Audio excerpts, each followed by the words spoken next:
Hello guys, today I would like to show you how you can set up and configure your Arma 3 server in pretty much any game server provider, because they will have a similar interface, so you can follow my steps easily even if the interface is somewhat changed. Okay, first of all you have to configure your files. The first one will be your Server.cfg. Inside here you will have pretty much any command you can use in the server, like the host name. It will what will be your server name on Steam. Your password, if you want to have a password like 123 for someone to join your server. Your password as admin if you want to use the hashtag login, and then for example if you press 123, you will press hashtag login and 123 and you log in as admin in the server. So the password is used if you want to have a private server. If you don't want the private server, you pretty much leave it as empty. The verify signatures is an important one. This pretty much tells people if they can join the server or not. If, for example, if you have verified signatures on 0, anyone can join the server with any mods they have loaded, so it's not good for public servers. I would recommend to leave it on 2 if you have a public server and you don't know what people are joining your server. This enables the option that people can join only if you allow the mods on your server, but we will talk about that later. After that you have your message of the day. You can write anything, and each line after this character, it will be displayed after 30 seconds. So this line will be displayed, and after 30 seconds the second line will be displayed, and if you leave it as empty, it will just increase the interval. For example, these two lines just increase the interval by 60 seconds, and after that the next message will appear. Next one, the max players. It's how many players can join on your server. Most hosting providers will have this on whatever slots you have. Vote mission players. This is used for voting. So how many players should be online to be able to vote, and then the vote threshold will be the percentage of how many players are needed to vote for someone, for example, an admin or a mission.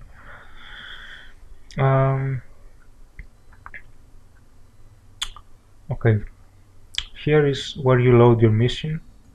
I do it this way because sometimes I need the mission to run after the server restart, to auto start. So I have a template over here. You put on your mission name without the .pbo at the end. Below that you define the difficulty. Here I have it in custom. I will show you how you can use custom difficulty, but you can use the regular or the recruit, etc. In game settings, here you can disable the voice over net if you want. Below that you have the code quality of voice over net. You see the comments, so you can actually understand what each line is. Persistent is used if you want your mission to keep running after all players are disconnected. But like if you use a public server, you probably need it to have it enabled. If you trust your guys, then keep it at 0. And after that, you pretty much don't need to change anything else. But if you want some advanced things in your server configuration, you can go to the official site and you can see all the options you can have on your server.cfg file inside. I will have the link in the description, and you can look at them with your own time. Now, let's say some advice with the mods and how you can install them on the server. Most hosting providers might have a mod manager. They probably have some mods, but they don't have all the mods. It depends on the hosting provider. For example, here we can see we have the cup mods, the epoch mode, the exile mode, the RHS. It's pretty easy to install them. You just click it and it's ready to install. If there is an update, you will see the update here. You can just click update, or you can just uninstall and install again. But let's say that you don't see the mods you want in the mod manager. What should you do?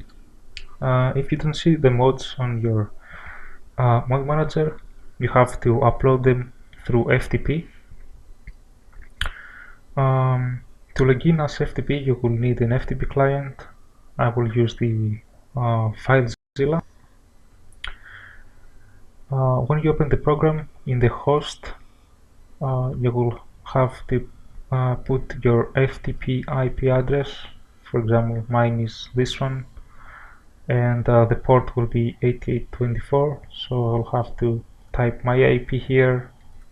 In the port I will have to put 8824. In the username, I'm gonna use the username and the password that my host gave me to access the actual panel. And after that, I will be logged in the server. Okay, so now how do you upload your mods on the server? On the left side, you will have your computer directory, and on the right side you will have your server directory. So if I go to my Arma 3 directory here, and let's say I want to upload the RS mod, I can just right click upload, and it will be uploaded on the server. Here it will tell me that I already have it, so you can actually override it if you want, but since I have it already on the server, I will just cancel it. Right. You can also shift click how many mods you want and upload them directly on the server. Also, on the server side, you will need to upload your mission, so you need to go to your mp missions file, and over here you have to upload your mission.pbo file. And it's the one that you have. For example, if I want to host this one, what I do is click rename, I copy this, I go back to my configuration file, I edit it, and on the template I paste it, I delete the .pbo, and I click save. So now the server will start the specific mission. Alright, I showed you how you can upload the mods on the server. Let's see now how you can enable the mods. To enable the mods, you will need to go to your command line manager. Right, then you will need to go to your custom command lines. You will need to create a new. Right, now you have to give it a name. For example, my test command line. Over here you will have some various options. For example, the auto initialize, it will start the mission when the server starts and it will not wait for the players to log in.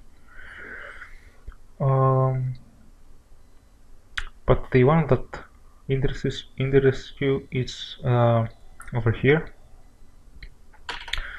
For example, what mods I'm gonna use on the server. Let's say that I want to use, for example, Ace. I see Ace, I type this exactly as the mod is named. Use the semicolon. After that, let's say I want to use CBA. I type CBA, and I always finish the mods with the semicolon. For example, if this was the last one, I just place a semicolon at the end. This is how you load your mods. For example, if you want to load, let's say, the advanced towing, you can come here back and you type advanced towing. And also, if you can just use underscore for spaces, because sometimes that gives errors when you try to start up the server.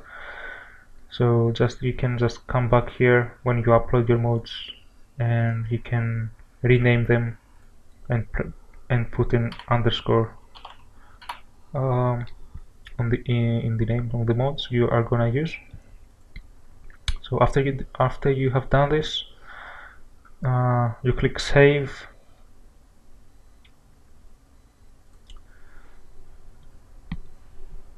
and when it's done, you will need just to select the command line.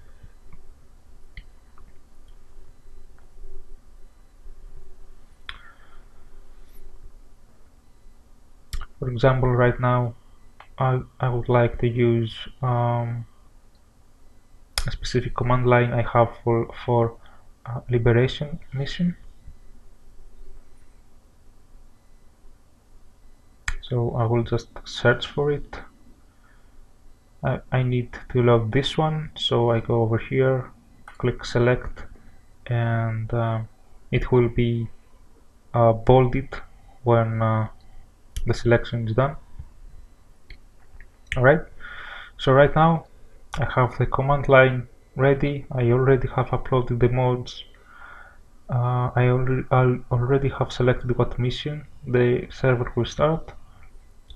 The only thing I'm missing right now is what happens with the verification file, if it's enabled or not. So if you have enabled the verification file on the server, you have to navigate to your server files. You will find a mod folder named keys. Over here you have to upload all the buy keys, or basically the keys that come with the mods you want to use, so people can actually join the server. So if for example I wanted to use the advanced rippling mode, I have to find my advanced rippling mode. Inside there it will have a folder named keys, and I have to upload this key to my key folder in the server. This action enables allows the players to join with the specific mode. So if I have 10 modes loaded in the command line and I have the verification file enabled, then I need to have 10 keys inside here for all the modes I have loaded on the server. The a3.by key is the default key for the Arma 3, so don't count it. But if you don't have the verification file enabled, then you don't have to mess with the keys folder. Alright, so we have everything ready, and the one thing I'm missing right now is to show you how you can put your custom difficulty on the server. When you have started your server for at least one time, you can go to your A3DS, you can go to users, and you will need something like this. It will have a name .arma3 profile. Alright, let's say I want to download it on this directory. I click download. It will probably see that I already have it. Yes, I will override it. And if I will search for it, it will be this one. You can open it with a notepad or something.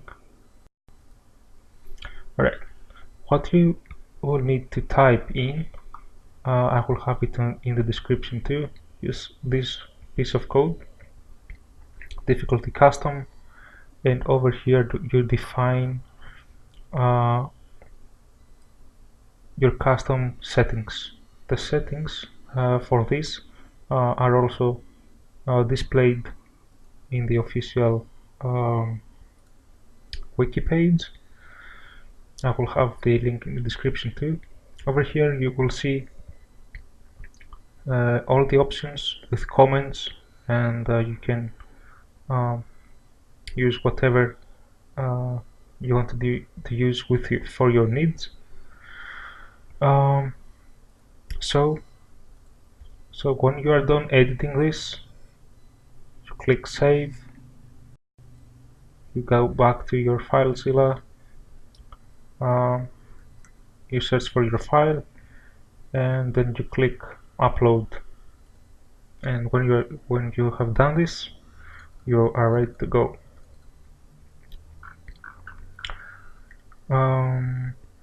That depends that you have selected the custom difficulty on your server.cfg file, right? So after that, what you have to do is come back here, click start. You can have the auto refresh if you want to see. And one more important thing to debug your server if you have any problems is the log viewer. Let's talk about this for a while. Over here you will have all the logs when the server starts. So for example, the one I started right now is this one. You can stream the file real time, or you can just open it in a new window, or you can just stream it. This will give you an idea what's going on the server, if it started, if it's not started. And it will help you debug it.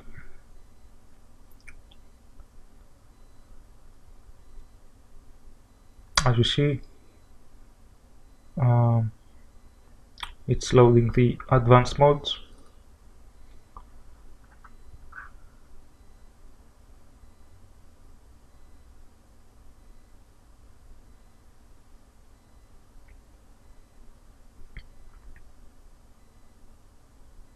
Alright, so that's it for today. I hope I helped you. to actually set up and configure your server, and I will see you next time. Take care.